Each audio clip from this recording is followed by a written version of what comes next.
E se a gente se recusasse a comer a comida que tem dentro de si a semente da morte?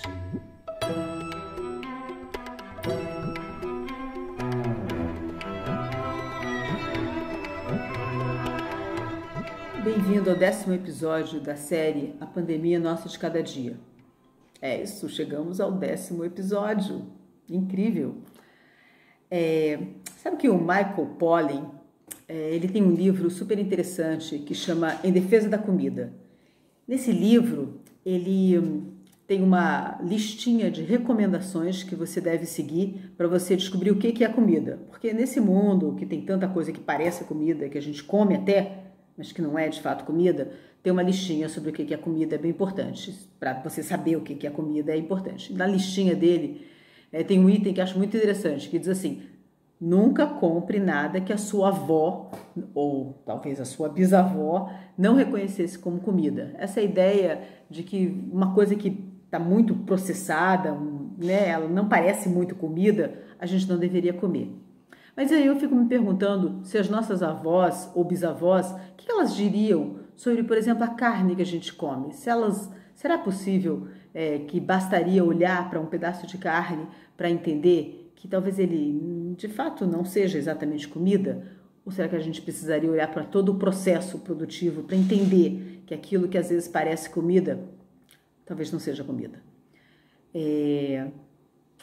Então, nessa dificuldade de pensar em coisas impossíveis, seguindo as recomendações da Rainha Branca, de Alice, através do espelho, eu cheguei à conclusão que um dos motivos é que a gente tem uma dificuldade muito grande de pensar em coisas impossíveis, porque pensar sem corrimão, pensar livremente é muito difícil. Mas esse pensamento sem corrimão deveria, pelo menos, nos conduzir, talvez, a uma ideia de que ninguém pode refletir por nós mesmos, ninguém pode dar as respostas por nós mesmos, ninguém pode pensar por nós mesmos. Isso quer dizer também que ninguém pode assumir as responsabilidades que nós mesmos temos que assumir. As responsabilidades, inclusive, com o cuidado do mundo.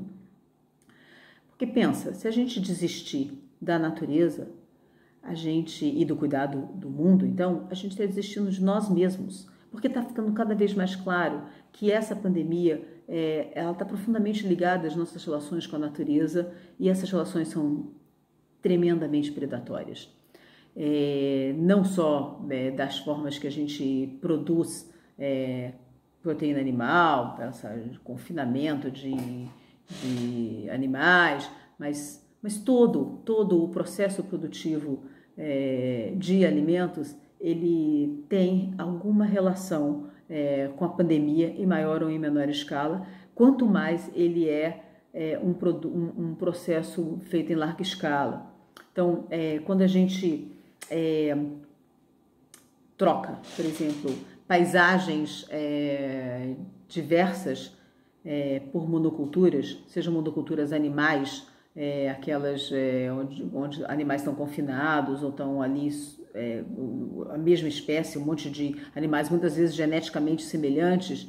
A gente já viu que muitas pandemias emergem daí. Quando a gente troca também por monoculturas de cultivos, muitas vezes até para alimentar aqueles outros animais, mas mesmo assim, ou ainda quando a gente aceita o que a Vandana Shiva chama das monoculturas da mente, ou seja, que só há uma forma de fazer as coisas, que só há uma forma de estar no mundo, os resultados de todas essas monoculturas é certamente nefasto. E a gente está vendo isso cada vez mais claramente. Um exemplo bastante interessante de como essas monoculturas todas, elas têm um contato muito grande com a perda de biodiversidade, e essa fusão entre a perda de biodiversidade, que não só transforma essas paisagens em monoculturas, mas provoca um conjunto de distúrbios nos sistemas, e como é que essa perda de biodiversidade, combinado com essa adoração à monocultura, produz uma combinação explosiva. É o caso do vírus Nipah, cujo primeiro surto aconteceu na Malásia, E ele começou assim, ele é um vírus que estava nos morcegos de uma floresta ali bem perto de uma fazenda industrial de criação de porcos.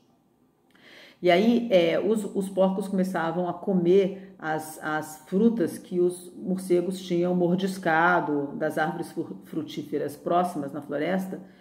E assim acabou que esse vírus passou para os porcos. E dos porcos passou rapidamente para as pessoas que trabalhavam nessa planta industrial aí de criação de porcos. Então, das 250 pessoas que pegaram esse vírus, 100 pessoas morreram. O que eu quero? Por que eu estou falando sobre isso? Porque essa circulação dos vírus, principalmente entre porcos e humanos, é uma circulação que não é tão complexa. Isso quer dizer que, por exemplo, pensa nos frigoríficos, por exemplo, que tem muitos no mundo, mas tem em Santa Catarina, no Paraná, aqui no Brasil, vários que são associados a essa criação de porcos e de aves. A possibilidade de uma nova pandemia emergir dali, dessas criações, ou até mesmo um efeito bumerangue assustador que o coronavírus contamine esse novo da pandemia nossa de cada dia, contamine os porcos e mude e traga de volta para nós modificações que podem ser ainda mais letais. Quer dizer, esse efeito bumerangue não está descartado. Tem um monte de pessoas trabalhando com sintomas de Covid nesses lugares. Então, na verdade, o modelo todo é muito problemático. Mas o pior de tudo é que o modelo de produção de alimentos que a gente tem hoje, ele absolutamente não garante segurança alimentar e ele não faz bem à saúde. Tem muita gente que come, por exemplo, carne demais. Então, você tem um consumo exagerado de carne, uma demanda exagerada de carne para alimentar uma parcela pequena da população, enquanto os outros todos não comem absolutamente nada. Então, ele não garante nem a segurança alimentar e nem a saúde das pessoas, porque além de que o consumo exagerado de carne não é saudável, um modelo que carrega dentro de si essa possibilidade de destruição, ele é um modelo pouco sustentável, ele é um modelo inviável. Mas ele é viável. E por que ele é viável? Ele é viável porque ele não está contabilizando nunca os riscos de uma pandemia, a destruição da natureza, ele não está contabilizando os colapsos dos sistemas de saúde que acontecem quando essas pandemias estouram, ele não está contabilizando dentro das suas continhas a morte, a perda de vidas, a morte humanas e de animais. Então, quando ele não contabiliza nada disso, ele se torna viável. Mas, na verdade, ele é inviável. A verdade é que esse modelo, se a gente quer um mundo melhor, se a gente quer ter um futuro, qualquer futuro pós-pandêmico, se a gente não quer viver num mundo onde uma pandemia suceda a outra e o mundo se torne completamente imprevisível, se a gente não quer viver num mundo onde as mudanças climáticas tornem também esse mundo cada vez mais imprevisível, onde a gente não consiga fazer planos, não consiga ter projetos, não consiga, seja uma sucessão de eventos imprevisíveis, se a gente